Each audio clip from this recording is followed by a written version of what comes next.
Hi friends, welcome to Tara's cooking channel. ఈరోజు నేను పెసరపప్పు పాయసం చేస్తున్నానండి. ఈ పాయసము తినేటప్పుడు చాలా టేస్టీగా, ఆ పప్పులు తగులుతూ కొద్ది వెరైటీగా ఫ్లేవర్ఫుల్గా ఉంటాయి. ఈ పెసరపప్పు పాయసం ఎలా చేయాలో చూసేద్దామండి. ఫస్ట్ బెల్లం కరిగించుకోవాలి.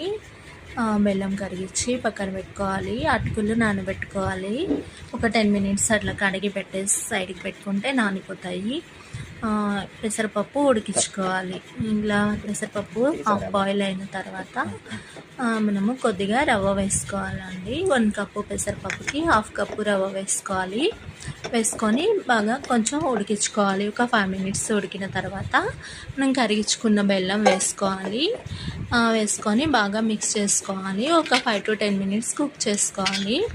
ఇప్పుడు జీడిపప్పు తుంచి పెట్టుకొని అది కట్ చేసి పెట్టుకొని జీడిపప్పు ఫ్రై చేసుకుందాము. తర్వాత ఈ మనము నానబెట్టి పెట్టుకున్నటువంటి అటుకులు పాయసంలో వేసుకోవాలండి. మీకు ఈ రవ్వ ఉడికినాక అటుకులు వేసుకొని కొద్దిగా దగ్గర అయిన తర్వాత మనము ఈ జీడిపప్పు కట్ చేసి పెట్టుకున్నాం కదా, జీడిపప్పుని వేయించుకోవాలండి.